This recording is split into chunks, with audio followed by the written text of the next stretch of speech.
Bismillahirrahmanirrahim. Assalamualaikum warahmatullahi wabarakatuh. Alhamdulillah. Alhamdulillahilladzi an'ama 'alaina bi ni'matil imani wal islam. Asyhadu an la ilaha illallah wahdahu la syarikalah wa asyhadu anna Muhammadan abduhu wa rasuluhu la nabiyya wa la rasula ba'dah. Alhamdulillah, puja puji syukur kita kepada Allah Subhanahu wa Ta'ala, Zat yang telah menghidupkan kita semuanya, kemudian Allah lah Zat yang telah menyukupi segala kebutuhan kita, dan Dia adalah Zat yang telah memberikan kepada kita petunjuk-petunjuk agar supaya kita menjadi manusia atau ciptaan Allah yang selamat. Dengan mengikuti aturan-aturan tersebut, kita terhindar dari murka Allah Subhanahu wa Ta'ala. Bagaimana kita tahu Allah Subhanahu wa Ta'ala akan murka, sehingga Allah bukan sekedar murka, Allah Subhanahu wa Ta'ala memberikan siksaan kepada orang yang tidak mau mengikuti aturan-aturan Allah. Kita faham bahwasanya Allah telah menciptakan kita sebaik-baik ciptaan dan dilengkapi segala kebutuhan yang dibutuhkan oleh kita atau sebagai manusia, dari mulai sandang, pangan, papan, keseluruhan Allah penuhi. Tinggal bagaimana sikap kita kepada Allah Subhanahu wa Ta'ala. Menjadikah kita ini orang yang taat kepadanya, atau kita menjadi orang yang tidak taat, artinya maksiat kepada Allah Subhanahu wa Ta'ala. Kita tahu itu maksiat, tahu itu taat, kita harus berusaha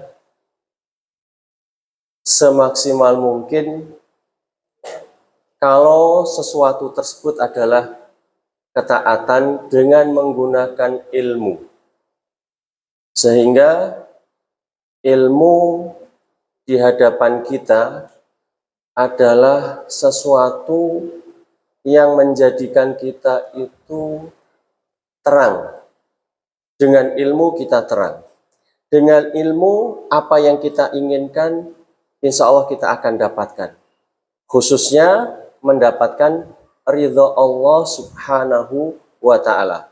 Bukan sebaliknya, dengan ilmu menjadi Allah murka. Bisa enggak? Dengan ilmu yang kita miliki, Allah murka. Bisa, karena dengan ilmu tersebut dia tahu tapi tidak digunakan atau tidak diamalkan. Hadirin yang dimuliakan Allah Subhanahu wa Ta'ala, Rasul Shallallahu Alaihi Wasallam bersabda, "Man salaka tariqan yaltamisu fihi ilman, syahalallahu lahu bihi tariqan ilal jannah." Hadis tersebut adalah sahih, diriwayatkan oleh Imam Muslim. Hadis tersebut yang artinya man salaka, barang siapa yang menempuh perjalanan, salaka yasluku, berjalan, torikon di jalan, barang siapa berjalan di atas jalan, yang mana jalan tersebut yaltamisu fihi ilman, orang tersebut punya semangat dalam perjalanan tersebut untuk mendapatkan sesuatu yang bisa membahagiakannya. Tidak lain adalah ilmu. Man salaka tariqan, barang siapa yang menempuh perjalanan, suatu perjalanan, fihi, dalam perjalanan tersebut yang dicari adalah ilmu, kemudian sahhalallahu lahu, Allah ya sebagai subjek, sahala kata kerja, Allah akan memudahkan lahu bagi orang yang berusaha berjalan untuk mendapatkan ilmu tersebut. Apa dengannya? Thoriqon ilal jannah, suatu jalan mudah bagi orang yang menuntut ilmu atau mencari ilmu tersebut, jalan ke surga.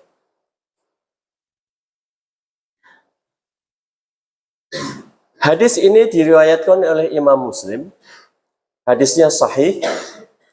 Dan kalau kita buka di dalam kutubus sunnah, maka di sana ada di dalam bab al-ilm. Imam Muslim mengatakan hadis ini diriwayatkan Imam Muslim dan hadisnya sahih. Hadis ini menunjukkan betapa pentingnya menuntut ilmu dalam dinul Islam, dalam agama Islam. Jadi dalam Islam itu kita faham kita adalah ciptaan Allah Subhanahu wa taala. Allah telah memberikan kepada kita segala kebutuhan, ya, kebutuhan hidup dan dilengkapi dengan perangkat-perangkatnya. Untuk memenuhi kebutuhan hidup tersebut, Allah memenuhi perangkat-perangkat untuk mendapatkannya. Allah berikan kepada kita mata untuk melihat kebenaran, untuk melihat al-haq. Allah berikan kepada kita telinga. Dengan telinga tersebut kita mendapatkan ilmu, dan ilmu tersebut bisa menerangi kita, dan kita akan mendapatkan al-haq pula. Kemudian Allah juga berikan kepada kita perangkat berupa al-lisan. Dengan lisan tersebut kita bisa berbicara, kita bisa berkata-kata, kita berucap, bisa berucap dengan ucapan yang terbaik. Ucapan terbaik itu akan diucapkan oleh orang yang mempunyai ilmu. Yang ilmu tersebut ya, dicari atau dituntut dengan sungguh-sungguh, dengan mengharap ridha Allah Subhanahu wa ta'ala, dengan dasar sabda Rasulullah SAW, man salaka tariqan yaltamisu fihi ilman sahhalallahu lahu bihi tariqan ilal jannah.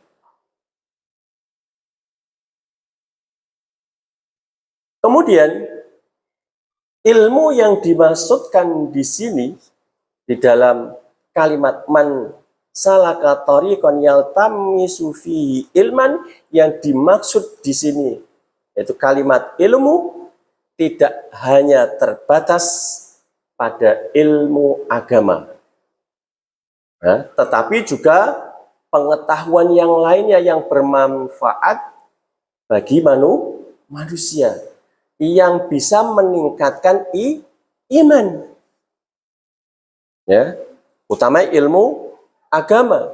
Dengan ilmu agama tersebut kita tahu kebenaran, ya, menambah keimanan kita kepada Allah. Kita tahu ilmu selain ilmu dinpuk itu pula mendukung, ya, mendukung kita untuk lebih beriman kepada Allah Subhanahu wa Ta'ala. Akan tetapi perlu diingat, ya, dengan ilmu tersebut, kalau kita tidak waspada dan hati-hati, kita akan sebaliknya. Bukan menjadi orang yang beriman dan bertakwa, akan tetapi sebaliknya, orang yang mendapatkan murka dan siksa Allah yang sangat pedih. Maka sebelum segala sesuatunya terjadi, niatkan keberadaan kita sekarang, ya, pada saat ini, niatkan untuk menuntut ilmu, untuk membuka wawasan dan dada kita, agar supaya kita tercerahkan dengan ilmu tersebut, mendekatkan diri kepada Allah Subhanahu wa Ta'ala.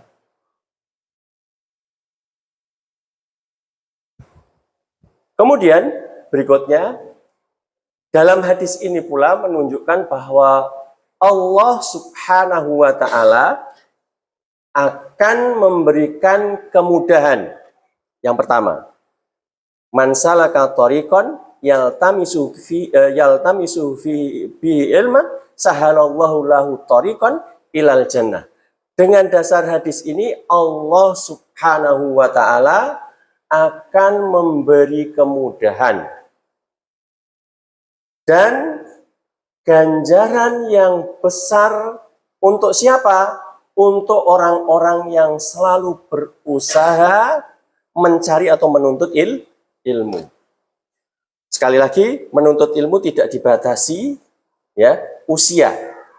Tidak dibatasi usia.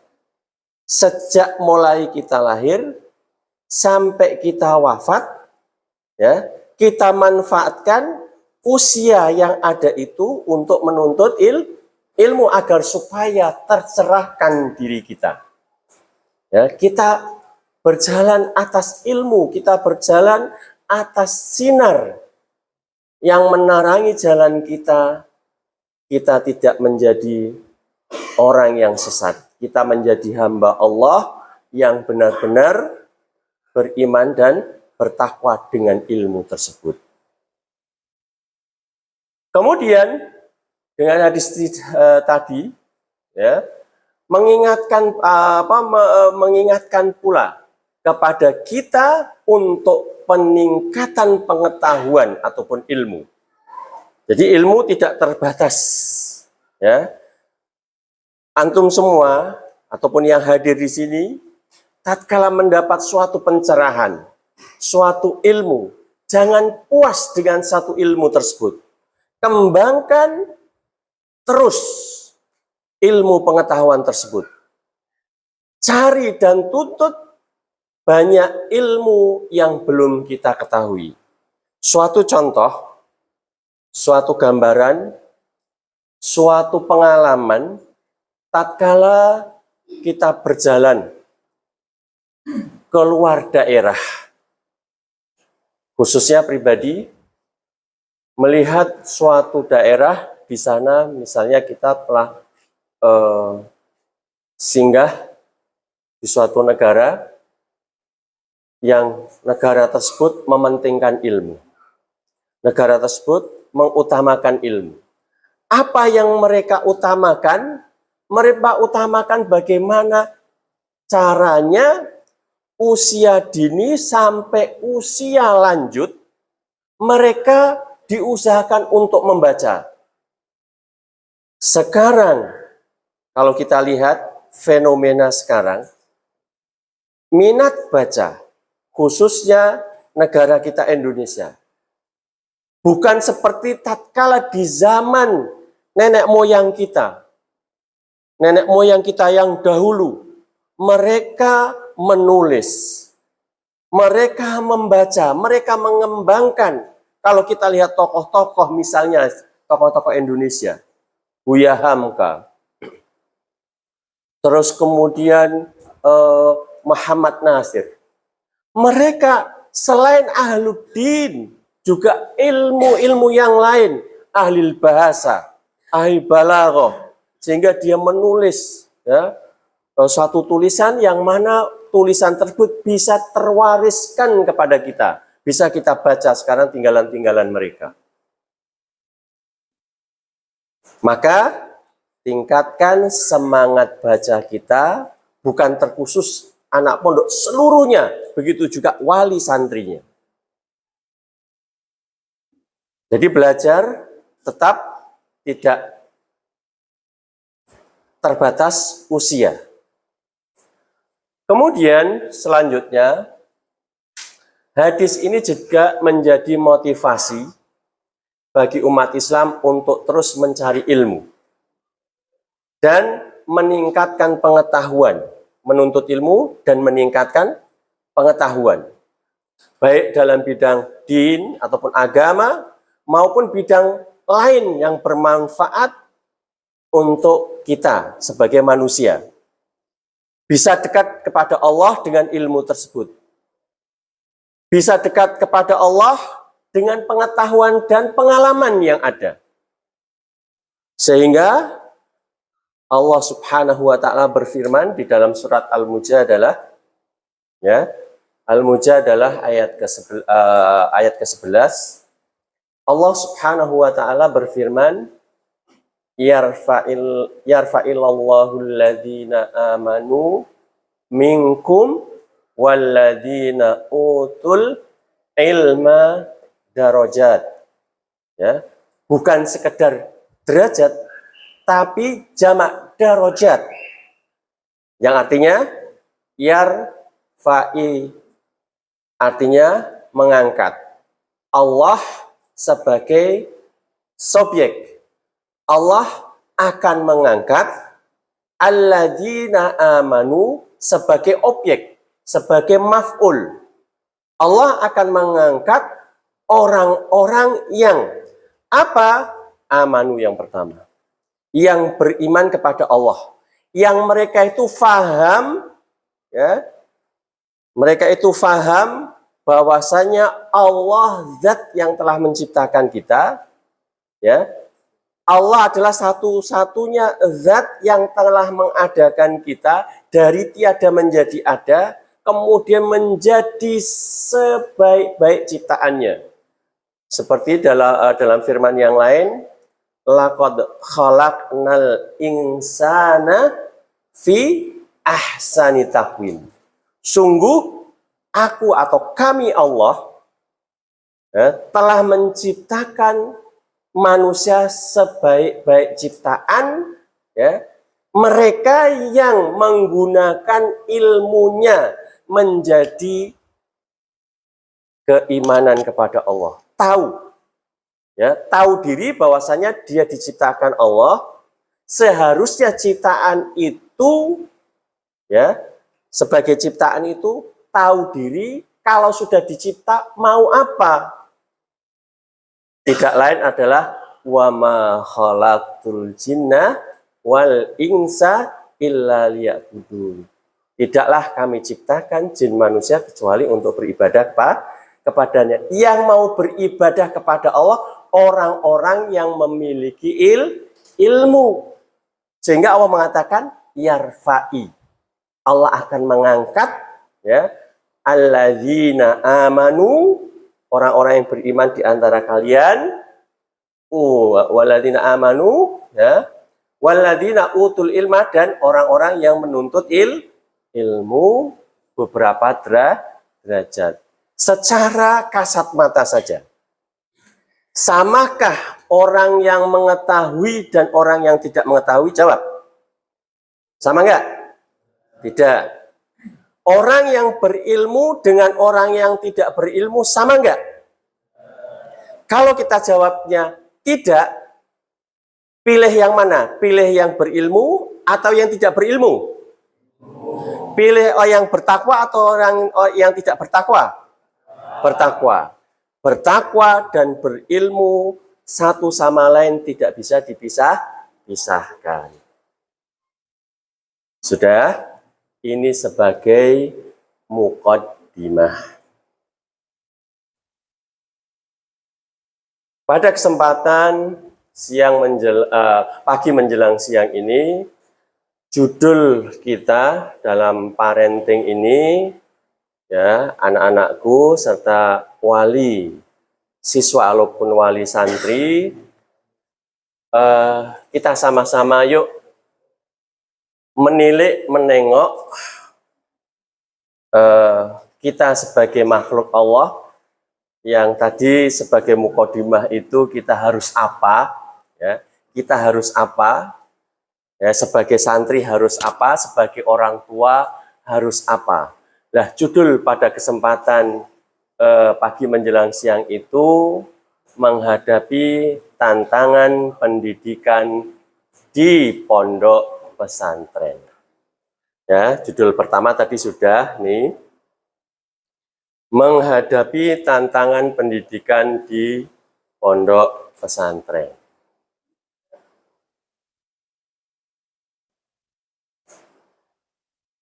Terkhusus wali siswa ataupun wali santri kepada putra-putrinya.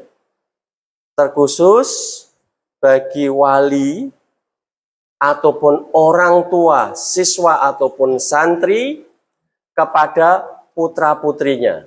Bagaimana sikap yang harus dimiliki kita sebagai wali daripada santri ataupun siswa yang berada di pondok pesantren, khususnya pondok pesantren Nidaul Islam.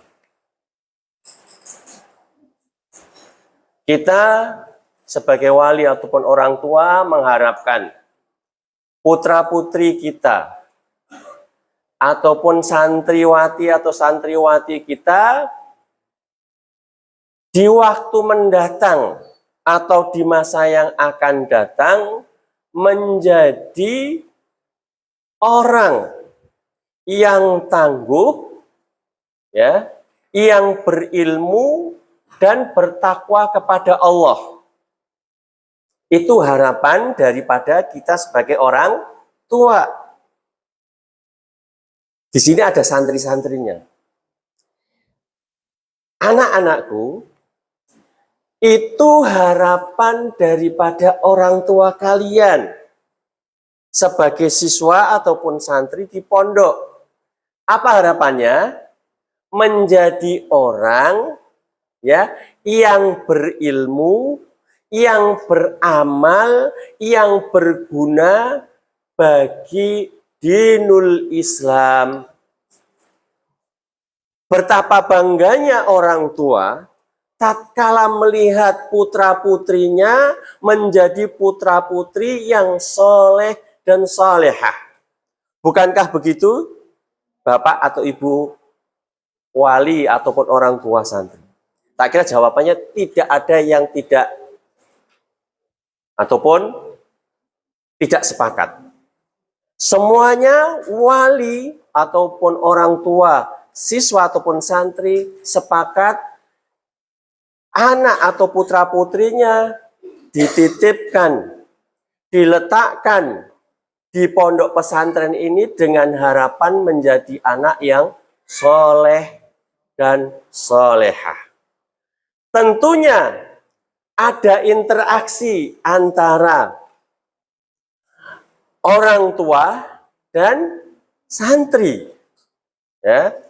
Lah, interaksi inilah yang menjadikan, ya, menjadikan suatu apa ya istilahnya, suatu pembicaraan, suatu bahasan kita. Bagaimana kita sebagai wali ataupun orang tua, siswa ataupun santri menghadapi tantangan pendidikan di pondok pesantren. Khususnya terkhusus bagi orang tua. Yang pertama, putra-putri kita termasuk harapan orang tua. Disayang sejak mulai anak-anak kecil lahir, ya, Lahir ada yang nggak nangis? Nek saya tanya kepada orang tua, apakah ada putra putri panjenengan yang ada di sini lahir yang tidak nangis? Apa malah ketawa? Tidak mungkin, ya. Maka tatkala anak-anakku semua yang ada di sini lahir menangis. Lahir dan menangisnya kalian itu justru membuat orang tua itu bangga dan senang. Anakku normal isona nangis. Di sana, di luar sana, ada anak yang lahir tanpa menangis. Ternyata mereka mempunyai masalah. Tidak menangis punya masalah loh. Ya. Makanya sekali lagi anak-anakku, ya, nangis itu modal pertama kalian. Modal pertama kalian lahir. Isane nangis. Haus ataupun lapar, apa yang dilakukan oleh kalian waktu kecil? Nangis. Tapi orang tua tahu kebutuhan kalian. Nangis ini paling nek ora pipis yo ngelih. Atau nek ora ya bahasa yang di sananya beol. Ya. Orang tua seneng tatkala kalian menangis. Oh butuh maem, butuh mimi, atau tatkala pipis ataupun BAB. Karena apa? Tatkala kalian tidak bisa pipis, betapa sedihnya orang tua terhadap kalian. Itu menunjukkan cintanya orang tua pada kalian semua. Pada kita semua. Dengan menangis, oh tahu orang tua. Apa yang dibutuhkan anaknya. Itulah rasa cinta orang tua kepada anak-anaknya. Sehingga apa yang dibutuhkan dicukupi. Sesuai dengan kemampuan orang tua. Karena kita paham setiap orang tua berbeda-beda kemampuannya. Kerjanya juga berbeda-beda. Nggih napa mboten Bapak Ibu?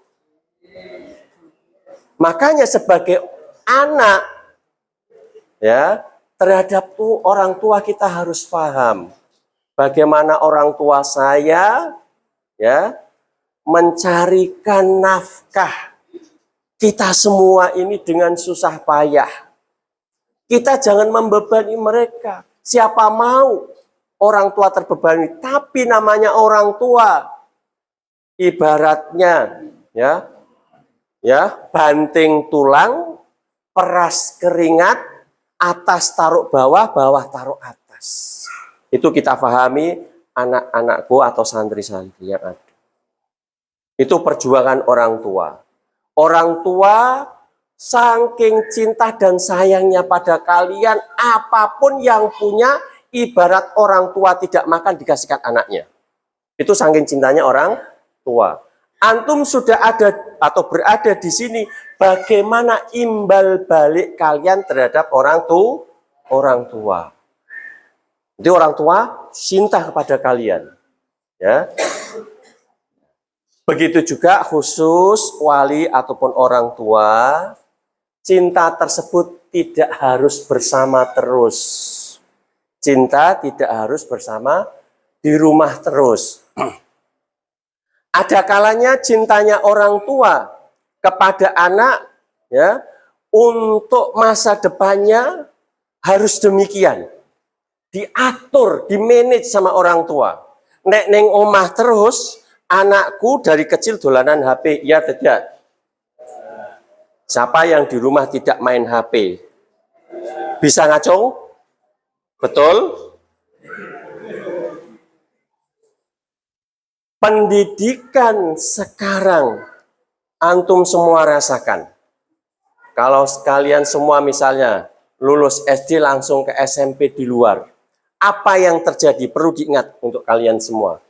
Mumpung ada walinya, ya.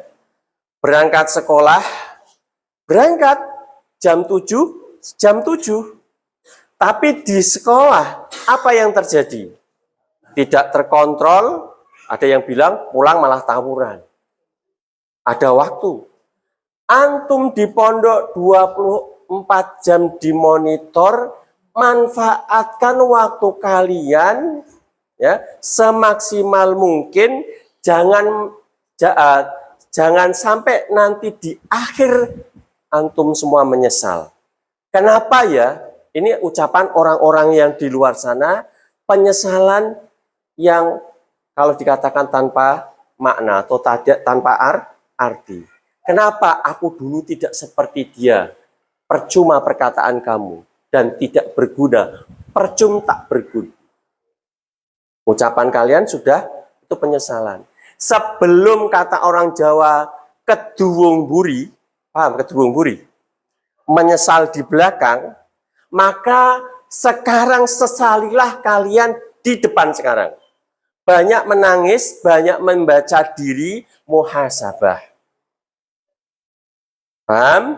Maka bagi wali santri, ya, yang pertama tegakan meninggalkan anak di pesantren ini. Jadi ini tantangan bagi orang tua, ya,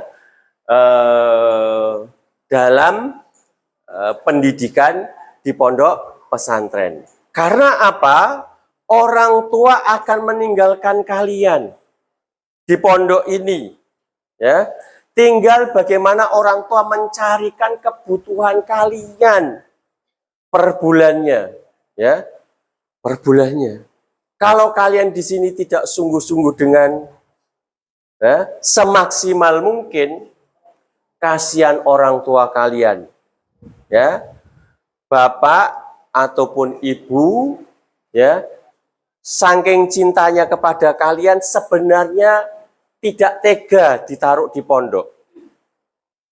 Tapi karena ini merupakan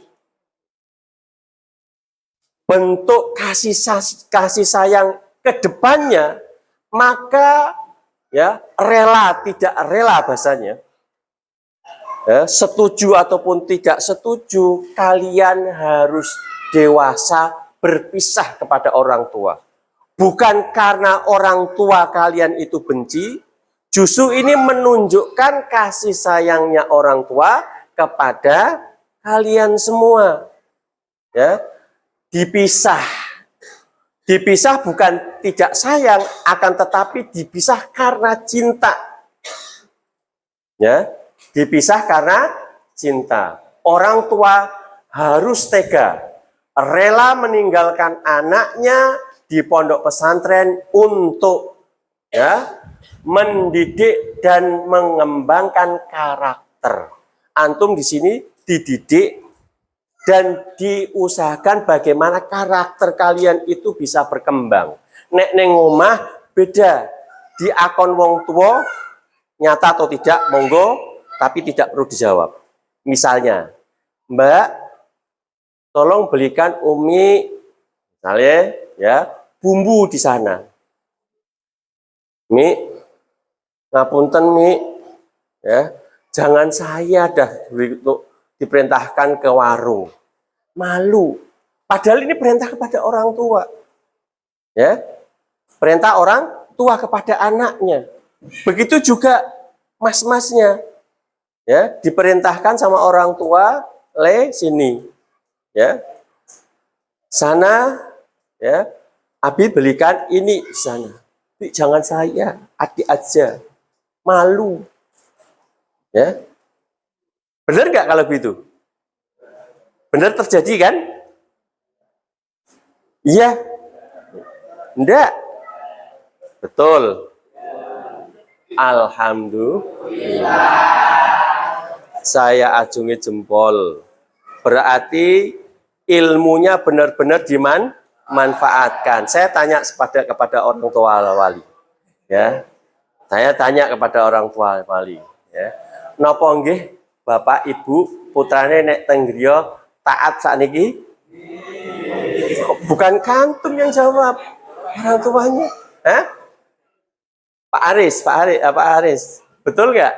Alhamdulillah. Berarti antum menyerap ilmu dengan baik.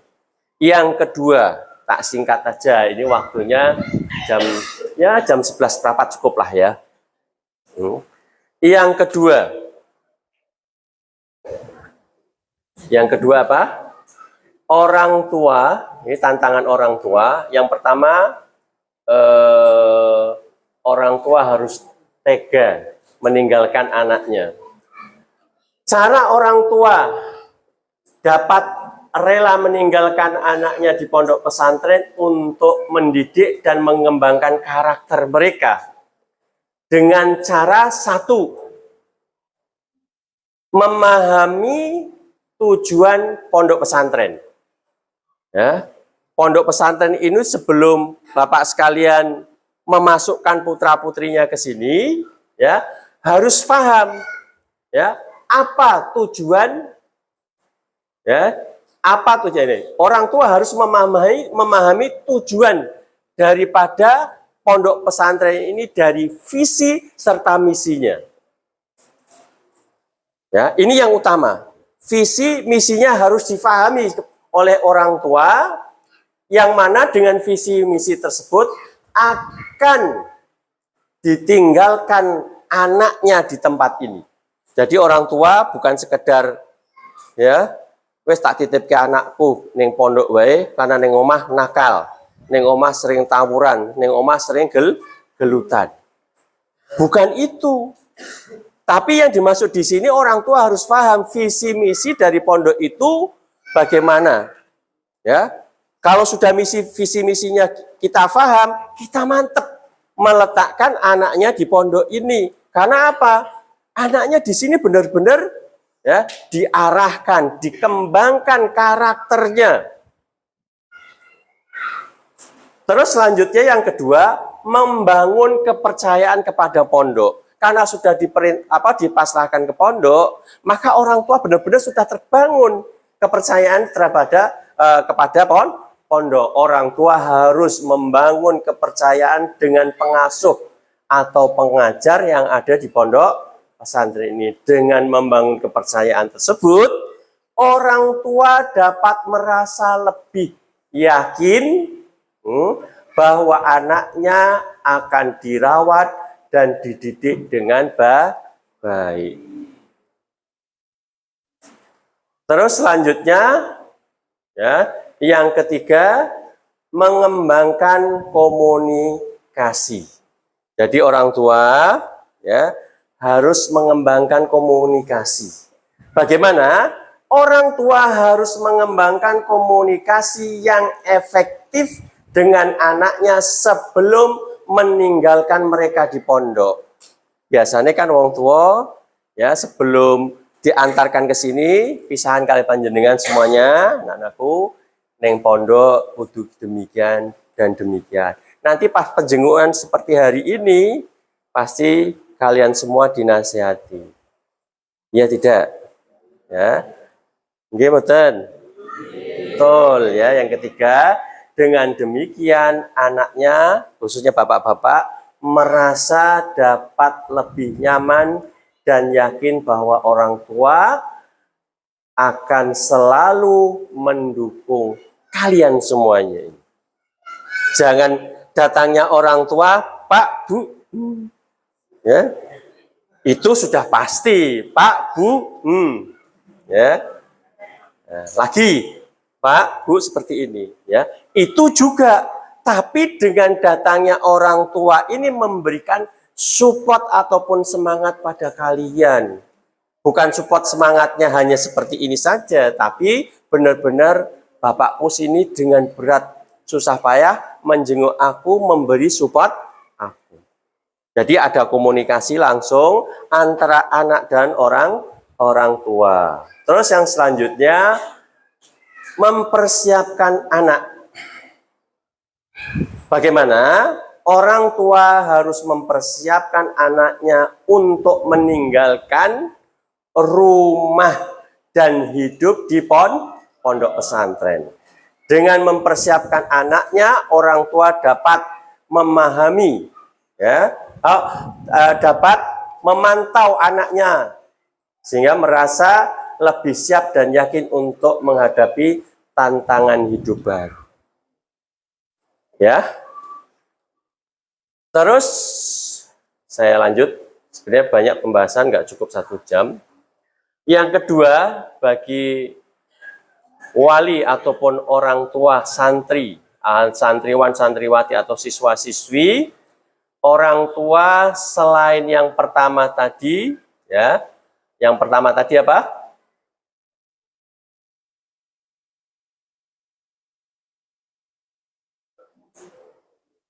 Yang pertama apa tadi? Ayo, tawakal. Apa? Tega.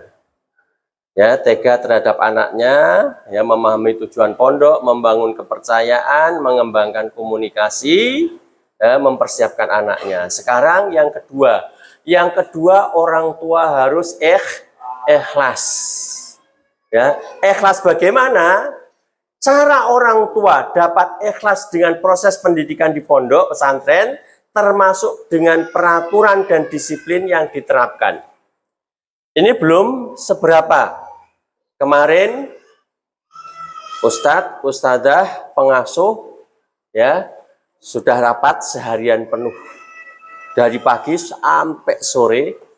Ya, mudah-mudahan, ya, kedepannya untuk santri ataupun santriwan dengan kondisi yang ada lebih disiplin, lebih teratur secara akhlak ataupun moralnya, secara pendidikan ataupun ilmu pengetahuannya. Ya, maka orang tua harus ikhlas dengan adanya tersebut. Satu, ya, bagaimana memahami tujuan pendidikan yang ada di pondok ini. Jadi sekali lagi, yang pertama memahami tujuan pendidikan. Orang tua harus memahami tujuan pendidikan, ya, di pondok pesantren, yaitu untuk membentuk karakter dan kepribadian anak yang baik dan soleh ataupun soleha. Dengan memahami tujuan tersebut, orang tua dapat merasa lebih ikhlas, ya, lebih ikhlas dengan proses pendidikan yang diterapkan. Orang tua sudah pasrahkan ke sini, ya harus ikhlas apapun kondisinya. Ya. Yang penting anaknya dididik dengan pendidikan yang baik menurut al-Islam. Terus yang kedua, menerima peraturan dan disiplin. Menerima peraturan dan disiplin. Orang tua harus menerima peraturan dan disiplin yang diterapkan di pondok pesantren sebagian dari proses pendidikan. Dengan menerima peraturan dan disiplin tersebut, orang tua dapat merasa lebih ikhlas, ya, dengan proses pendidikan ataupun pembelajaran yang ditetapkan atau yang diterapkan di pondok pesantren khususnya Nidaul Islam. Yang ketiga, mengembangkan kepercayaan. Ikhlas dalam arti mengembangkan kepercayaan, ya, terhadap pengasuh ataupun pengajar di pondok pesantren. Ya, dengan membangun kepercayaan, orang tua dapat merasa lebih yakin bahwa anaknya akan dirawat dan dididik dengan baik. Saya tanya kepada kalian semuanya, ustadz-ustadz yang ada di sini terhadap kalian, ya, sejak awal sampai detik ini, bagaimana sikap mereka? Ya, bagaimana sikap mereka? Apakah mereka serem?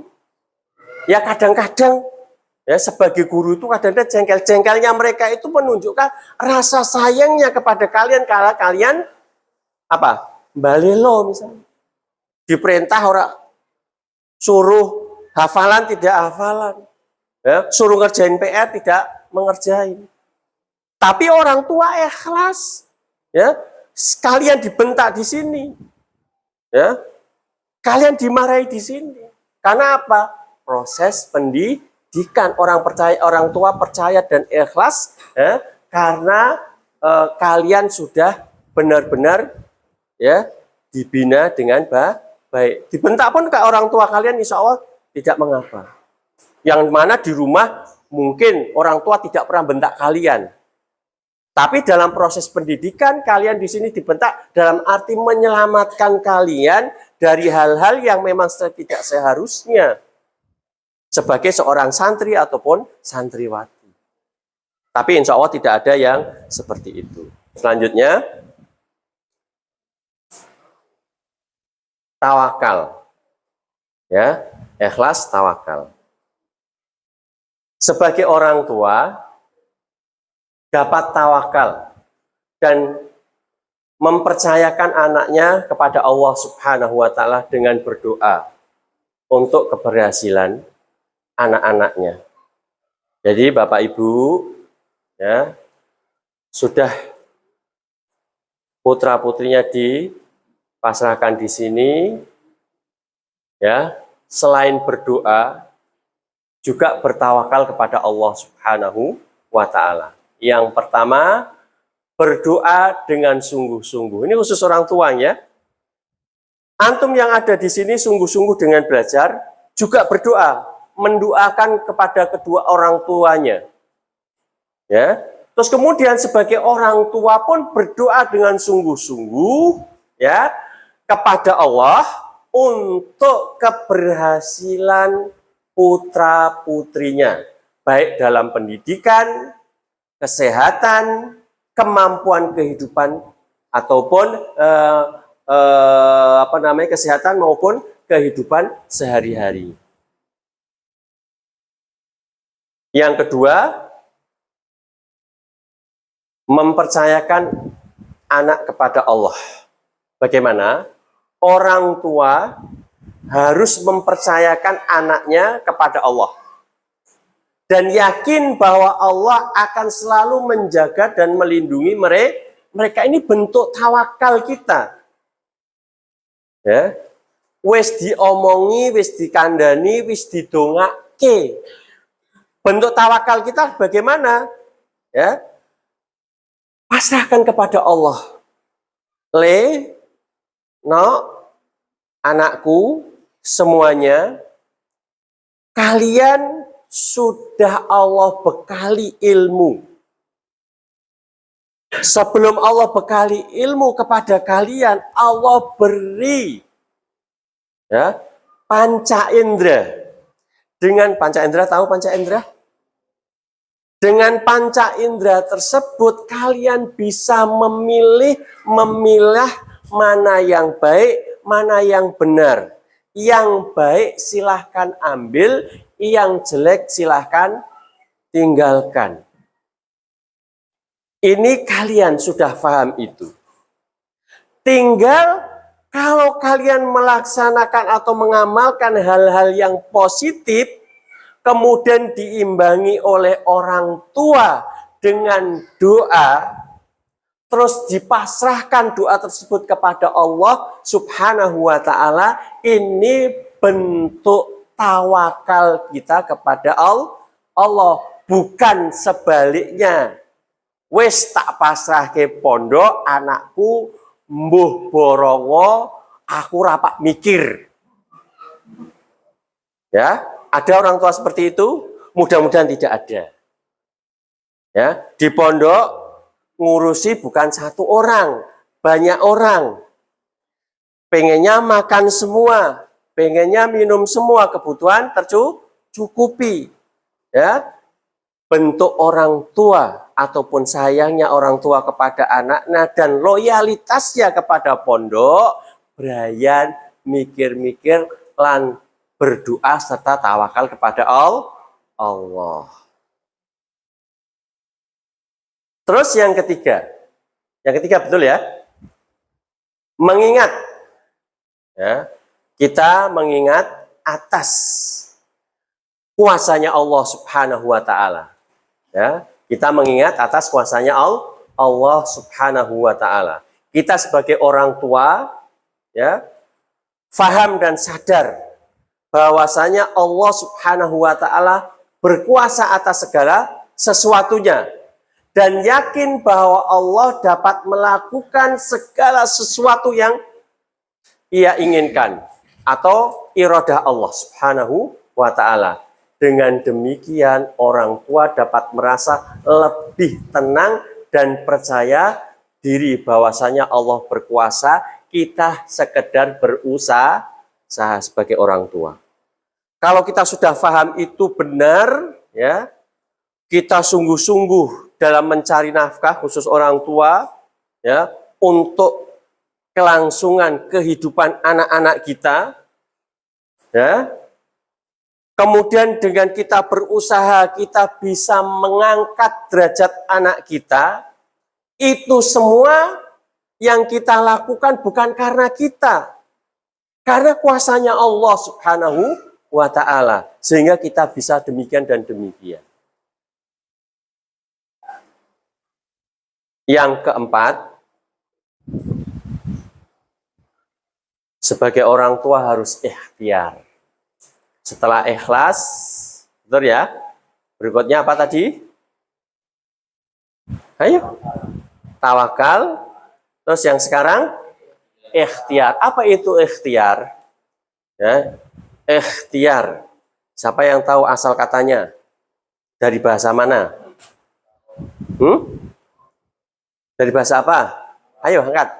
Dari bahasa Arab. Asal katanya ikhtara taru, ikhtiar.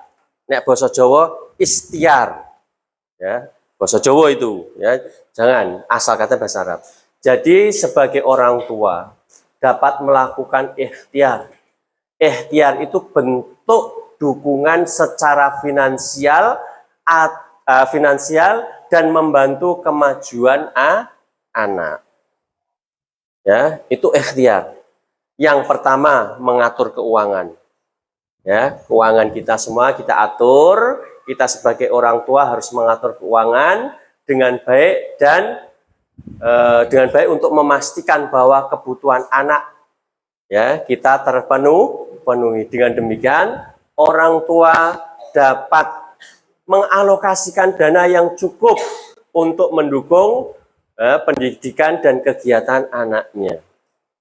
Ya, sesuai dengan kemampuan kita. Kita bisa atur itu.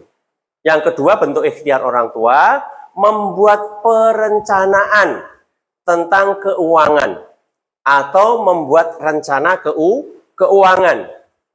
Kita sebagai orang tua dapat membuat rencana keuangan yang jelas untuk mendukung pendidikan anak-anak kita, seperti menabung untuk biaya pendidikan atau membiayai kegiatan-kegiatan seperti ekstrakurikuler ataupun ekstra bentuk yang lainnya. Ya, bentuk yang lainnya untuk kemajuan anak-anak kita. Dan yang ketiga, mengalokasikan dana kita sebagai orang tua yang cukup untuk mendukung pendidikan anaknya seperti biaya sekolah.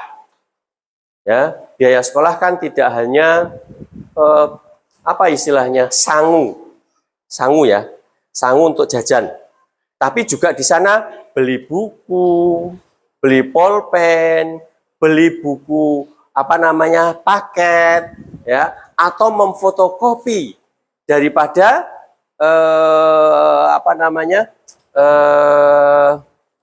buku-buku yang kita butuhkan ataupun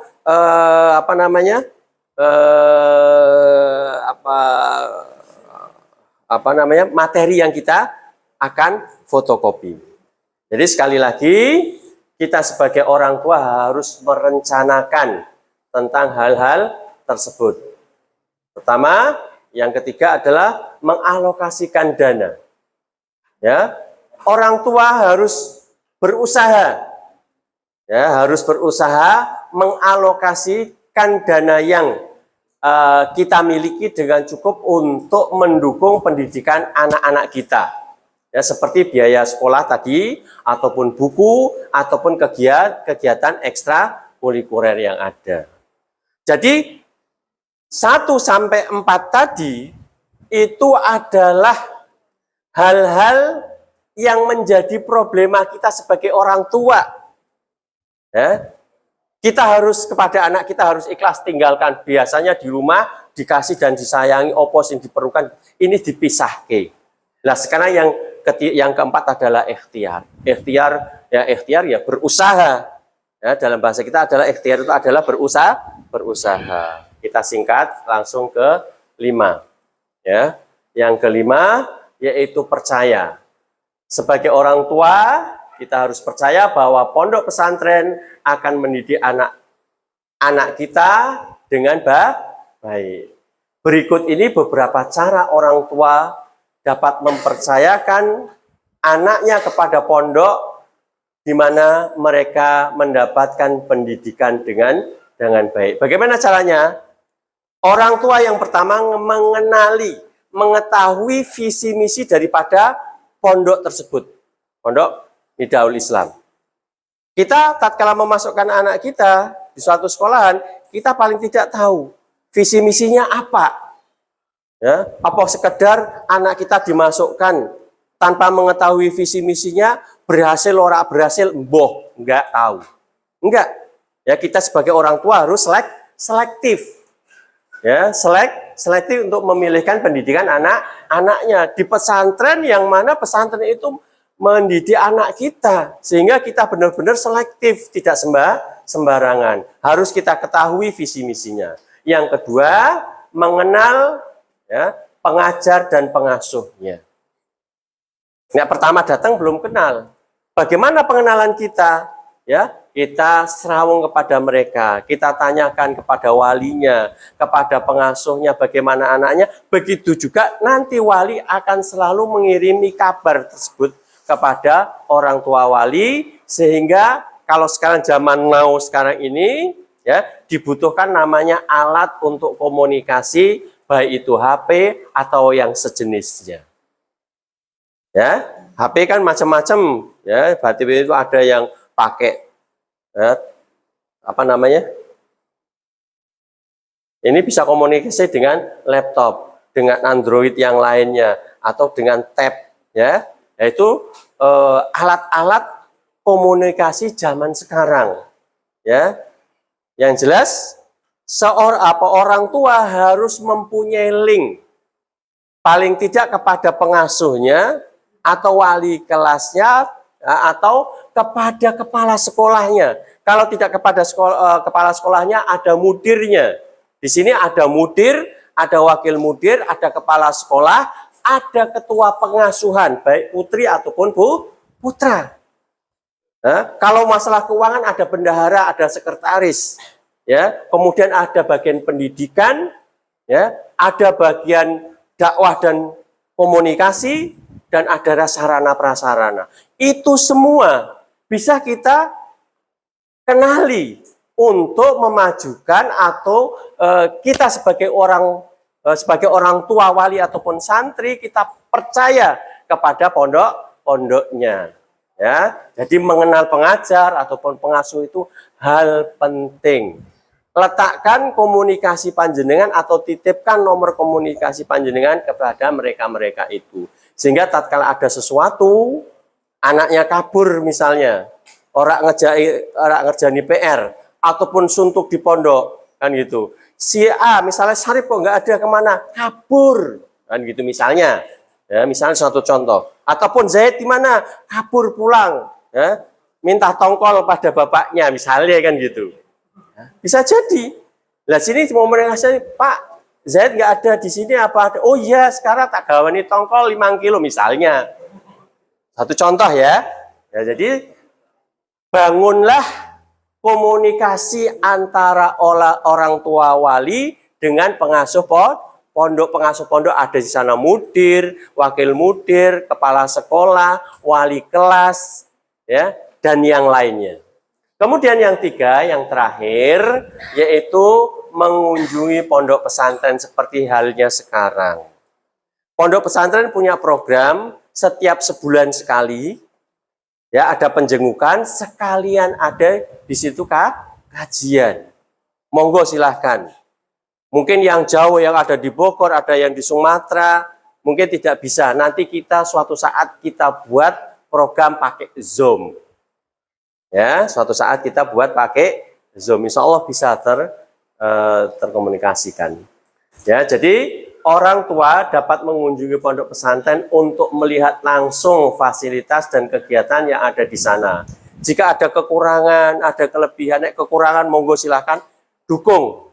Ya, misalnya kok kurang semen ya bantu semen. Nek tidak ada ya doakan saja nggak apa-apa, kan gitu. Demikian orang tua dapat memahami bagaimana ya anaknya akan didik dan dirawat di sini. Saya kira demikian ya. Singkat ini karena materi ini kalau semuanya kita bahas nggak cukup 1 jam. Ini sudah cukup 1 jam. Mudah-mudahan dengan yang ada yang singkat ini kita sebagai orang tua, antum sebagai santriwan santriwati saling memahami ojo gawe masalah karo wong tua. Paham? Ya. Orang tua kalian sudah sibuk mencarikan biaya hidup kalian.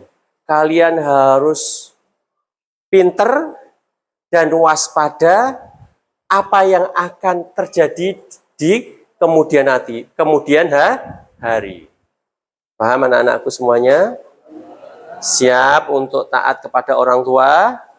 Siap untuk taat kepada pengasuh, pengajar kalian di pondok pesantren?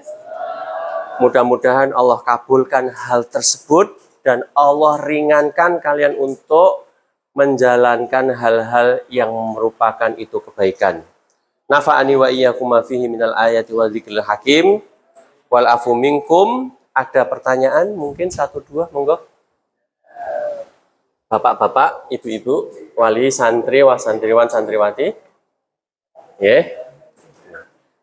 Kalau tidak ada, saya cukupkan. Mudah-mudahan pertemuan orang tua wali santri terhadap anaknya ya mendapatkan berkah Allah, kerekatan lagi dan kecintaan orang tua kepada anaknya lebih dekat lagi. Demikian kita akhiri dengan penutup majelis. Subhanakallahumma wa bihamdika asyhadu an la ilaha illa anta astaghfiruka wa atubu ilaik. Wassalamualaikum warahmatullahi wabarakatuh.